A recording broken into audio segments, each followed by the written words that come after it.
അധ്യായം 1 മുതലുള്ള വാക്യങ്ങൾ. നിന്റെ ദൈവമായ യഹോവ നിനക്ക് അവകാശമായി തരുന്ന ദേശത്ത് നീ ചെന്ന് അത് കൈവശമാക്കി അവിടെ പാർക്കുമ്പോൾ, നിന്റെ ദൈവമായ യഹോവ നിനക്ക് തരുന്ന ദേശത്ത് നിന്റെ നിലത്തിൽ നിന്ന് ഉണ്ടാകുന്നതായി നിലത്തിലെ എല്ലാ വക കൃഷിയുടെയും ആദ്യഫലം കുറേശ്ശെ എടുത്ത് ഒരു കോട്ടയിൽ വെച്ചുകൊണ്ട് നിന്റെ ദൈവമായ യഹോവ തന്റെ നാമം സ്ഥാപിപ്പാൻ തിരഞ്ഞെടുക്കുന്ന സ്ഥലത്തേക്ക് പോകണം.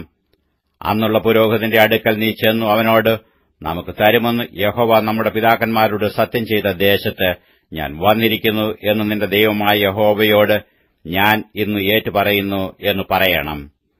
പുരോഹിതൻ ആ കോട്ട നിന്റെ കയ്യിൽ നിന്ന് വാങ്ങി നിന്റെ ദൈവമായ യഹോവയുടെ യാഗപീഠത്തിന്റെ മുമ്പിൽ വെക്കണം.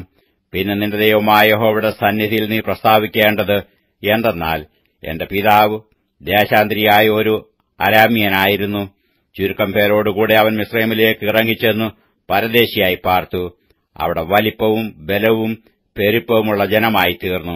എന്നാൽ മിസ്രയീമ്യർ ഞങ്ങളോട് തിന്മ ചെയ്ത് ഞങ്ങളെ പീഡിപ്പിച്ചു, ഞങ്ങളെക്കൊണ്ട് കഠിനവേല ചെയ്യിച്ചു. അപ്പോൾ ഞങ്ങൾ ഞങ്ങളുടെ പിതാക്കന്മാരുടെ ദൈവമായ യഹോവയോട് നിലവിളിച്ചു. യഹോവ ഞങ്ങളുടെ നിലവിളി കേട്ടു. ഞങ്ങളുടെ കഷ്ടതയും പ്രയാസവും ഞെരുക്കവും കണ്ടു. യഹോവ ബലമുള്ള കൈയാലും നീട്ടിയ ഭുജത്താലും മഹാഭയങ്കര പ്രവൃത്തിയോടും അടയാളങ്ങളോടും അത്ഭുതങ്ങളോടും കൂടെ ഞങ്ങളെ മിസ്രയീമിൽ നിന്ന് പുറപ്പെടുവിച്ചു. ഞങ്ങളെ ഈ സ്ഥലത്തേക്ക് കൂട്ടിക്കൊണ്ടുവന്നു പാലും തേനും ഒഴുകുന്ന ഈ ദേശം ഞങ്ങൾക്ക് തന്നുമിരിക്കുന്നു. ഇതാ യഹോവേ, നീ എനിക്ക് തന്നിട്ടുള്ള നിലത്തിലെ ആദ്യഫലം ഞാൻ ഇപ്പോൾ കൊണ്ടുവന്നിരിക്കുന്നു. പിന്നെ നീ അത് നിന്റെ ദൈവമായ യഹോവയുടെ സന്നിധിയിൽ വെച്ച് നിന്റെ ദൈവമായ യഹോവയുടെ സന്നിധിയിൽ നമസ്കരിക്കണം. നിന്റെ ദൈവമായ യഹോവ നിനക്കും നിന്റെ കുടുംബത്തിനും തന്നിട്ടുള്ള എല്ലാ നന്മയിലും നീയും ലേവ്യനും നിങ്ങളുടെ മധ്യയുള്ള പരദേശിയും സന്തോഷിക്കണം.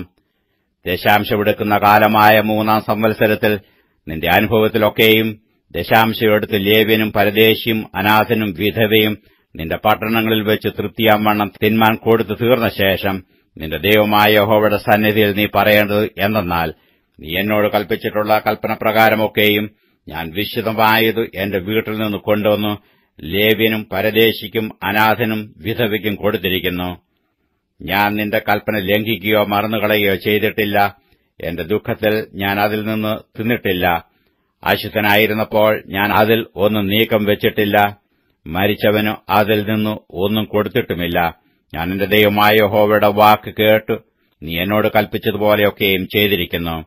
നിന്റെ വിശുദ്ധവാസസ്ഥലമായ സ്വർഗ്ഗത്തിൽ നിന്ന് നോക്കി നിന്റെ ജനമായ ഇസ്രയേലിനെയും നീ ഞങ്ങളുടെ പിതാക്കന്മാരോട് സത്യം ചെയ്തതുപോലെ ഞങ്ങൾക്ക് തന്ന ദേശമായി പാലും തേനും ഒഴുകുന്ന ദേശത്തെയും അനുഗ്രഹിക്കണമേ. ഈ ചട്ടങ്ങളും വിധികളും ആചരിപ്പാൻ നിന്റെ ദൈവമായ യഹോവ ഇന്ന് നിന്നോട് കൽപ്പിക്കുന്നു. നീ അവയെ പൂർണ്ണ ഹൃദയത്തോടും പൂർണ്ണ മനസ്സോടും കൂടെ പ്രമാണിച്ച് നടക്കണം. യഹോവ നിനക്ക് ദൈവമായിരിക്കുമെന്നും നീ അവന്റെ വഴികളിൽ നടന്ന് അവന്റെ ചട്ടങ്ങളും കൽപ്പനകളും വിധികളും പ്രമാണിച്ച് അവന്റെ വചനം അനുസരിക്കണമെന്നും നീ ഇന്ന് അരുളപ്പാട് കേട്ടിരിക്കുന്നു.